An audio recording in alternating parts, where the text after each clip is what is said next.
ఈ సంక్రాంతి సందర్భంగా మన శ్రీమతి ఓ బహుమతి కార్యక్రమంలో ఓ ముచ్చటైన జంటను మీకు పరిచయం చేయబోతున్నాను.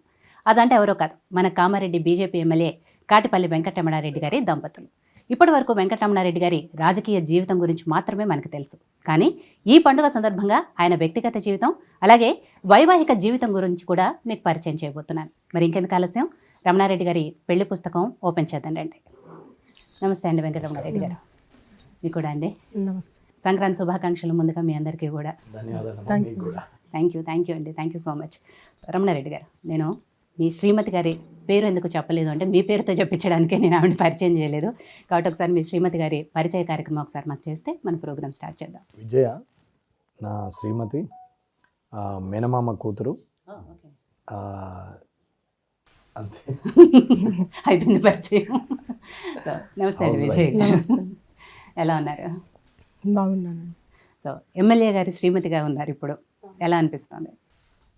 చాలా బాగుందండి, చాలా సంతోషంగా ఉంది. సో వెంకటరమణారెడ్డి గారు మీకు మేనమామ కొడుకే కాబట్టి పెద్దగా అంటే కొత్తగా పరిచయం లేదు, చిన్నప్పటి నుంచి కూడా కలిసి చూసుకుంటూనే పెరిగారు కాబట్టి పెళ్లి చేసుకుంటానే ఎప్పుడైనా అంటే పెద్దవాళ్ళ ప్రపోజలా లేకపోతే మీరు అనుకున్నారా? ఏం జరిగింది అసలు, పెళ్లి ఎలా వచ్చిన ప్రపోజల్? లేదు, పెద్దవాళ్ళ ప్రపోజలే. తాతయ్య గిట వాళ్ళు అనుకున్నారు. వాళ్ళు అనుకున్న తర్వాత వాళ్ళు అడిగిన తర్వాత సరే మంచిదని చేసుకున్నామంట. ఓకే, ప్రపోజల్ పెద్దవాళ్ళదే, మేమేం అనుకోలేదు, అట్లాంటి ఆలోచన కూడా ఏం లేకుండా పెద్దవాళ్ళు అడిగేసరికి సరే మంచిదని చేసుకున్నాం. ఫస్ట్ వాళ్ళు వచ్చి అడగంగానే మీకు ఏమనిపించింది? ఏమీ లేదు, మా తాతయ్య మా నాన్న వాళ్ళను ముగ్గురు అన్నదమ్ములు వాళ్ళు. మా నాన్న, మా నడిపి నాన్న, చిన్న అన్న ఉంటారు. వాళ్ళ ముగ్గురిని వాళ్ళు పెంచారు అనమాట. వీళ్ళ మదరు ఫాదరు చిన్నప్పుడే చనిపోతే చిన్నాన్నకు పాలించుకుంటూ పెంచింది అమ్మమ్మ. అయితే ఆ రిలేషన్లో వాళ్ళు వీళ్ళని పెంచారు కాబట్టి అడిగేంత ఆలోచన ఏమీ అనిపించలేదు. సో మనకు కూడా వాళ్ళు మా తల్లిదండ్రులను అందరినీ పెంచారు కాబట్టి వాళ్ళు అడిగిన దాంట్లో న్యాయం ఉంది అనేది ఒక ఆలోచనతో చేసుకున్నాం, అంతే తప్ప వేరేదేం ఆలోచన లేదు. సో మిమ్మల్ని అడిగారండి రమణారెడ్డి గారిని చేసుకుంటావా ఇష్టమేనా అని? పెద్దవాళ్ళు చెప్పారండి. పెద్దవాళ్ళు చెప్పారు, చేసుకున్నారు. యాక్చువల్లీ పెళ్ళప్పుడు మీ ఏజ్ ఎంత? 26. ఇద్దరు 3 నెలలు తేడా, ఇద్దరు 3 months. సో మేనమామ కూతురే కాబట్టి కలిసి పెరిగారు చిన్నప్పటి నుంచి కాబట్టి పెళ్లి చూపులు ఈ తతంగం ఏం లేకుండా డైరెక్ట్గానే పెళ్ళి అయిపోయింది. ఓకే, సో ఏ ఇయర్ అండి పెళ్ళైంది? 96లో పెళ్ళయింది. సో అప్పటి నుంచి 96 నుంచి ఆల్మోస్ట్ 2023 కూడా వచ్చేసాం కాబట్టి ఇన్నేళ్ళ వైవాహిక జీవితం ఎలా అనిపిస్తుంది? చాలా బాగుంది. అంటే సంసారం అంటేనే అడ్జస్ట్మెంట్, అందరూ అడ్జస్ట్ కావాల్సిందే. ఒకరు ఒకలాగా ఉంటే ఇంకొకరు అడ్జస్ట్మెంట్లో ఉంటే అయిపోతుంది. నేను రాజకీయంలో నా పని మీద నేను ఉంటుంటే ఆమె హౌస్ వైఫ్గా ఉంటుండే. ఎప్పుడు కూడా ఇద్దరి మధ్యన గొడవ లాంటిది కానీ అలాంటిది ఏమీ లేదు. మామూలుగా నేను బయట ఎక్కువ, ఇంట్లో తక్కువ ఉండే పరిస్థితి. అయినా కానీ ఎప్పుడు విసుక్కునే ఆలోచన కానీ అట్లాంటిది ఏం లేదు. ఇంట్లో ఎంతమంది ఉన్నా సరే అందరితో మంచిగా ఉండడం, వండి పెట్టడం అలాంటి అన్నీ చేస్తుంది. ఒక సామాన్య గృహిణి ఎంత కంఫర్టబుల్గా ఉన్నానో ఆ కంఫర్టబిలిటీ ఆమెతోనే ఉంటుంది.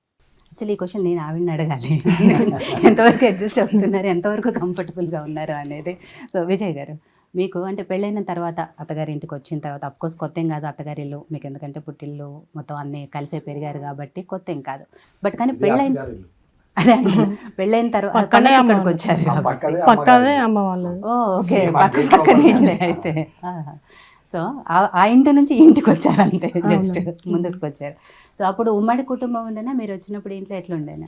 ఉమ్మడి కుటుంబం. ఓకే, ఏమనిపించింది? భయం వేసిందా? అమ్మో ఇంతమందితో కలిసి ఉండాలి, ఎలా అడ్జస్ట్ అవుతాను? చిన్నప్పటి నుండి చూసినా కదా, ఏం కాలేదు. సో కాబట్టి ఏమనిపించలేదు. సో మీకు ఎలా అనిపిస్తుందండి? అంటే సరే మీరు ఎక్కువగా రాజకీయ జీవితంలో ఉన్నారు, బయట ఉన్నారు కాబట్టి ఎప్పుడైనా అంటే నేను ఇంట్లో ఎక్కువ టైం స్పెండ్ చేయలేకపోయాను, తనతో ఎక్కువ ఉండలేకపోయాను అనేది మీకు ఎప్పుడైనా అనిపించిందా? అంటే ఎప్పుడు కూడా నాకు ఒక క్యారెక్టర్ ఏంటంటే కంపారిజన్ అలవాట్లేదు అసలు. అవతల వాళ్ళు ఇట్లా, నేను ఇట్లా ఉండాలా, వాళ్ళలాగా నేను ఉండాలనేది ఎప్పుడు లేదు. నా లైఫ్లో నేను ఎట్లా ఉండాలనో అట్లనే ముందుకెళ్ళిపోయేవాడిని.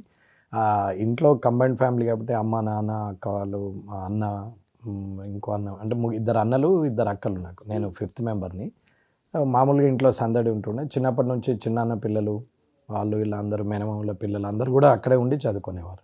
సో అందరికీ మేము వేరు, వాళ్ళు వేరు, ఈ కుటుంబం వేరు, ఆ కుటుంబం వేరు అనేది లేకపోతుండే. 10 ఉన్నా 10 ఉన్నా వరుస పెట్టే మాట్లాడాలి. పెద్దన్నని అని పిలుస్తారు, పెద్దక్కని పెద్దక్క అని పిలుస్తారు.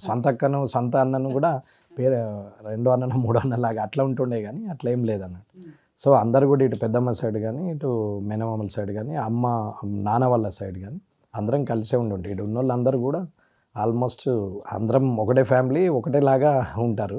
ఆ తేడా ఏం లేదు కాబట్టి ఇంట్లో లేము అనేది, లోన్లీనెస్ అనేది ఎప్పుడు కనపడకపోయేది. ఇంట్లో అందరూ కూడా ఉంటారు కాబట్టి ఎప్పుడు హడావుడిగా గడబడిగానే ఉండేది. ఇల్లంతా సందడిగా ఉండేది కాబట్టి ఏం లేదు. ఇప్పుడు ఒంటరి ఫీలింగ్ వస్తుంది కానీ అప్పుడు ఏం లేకుండే.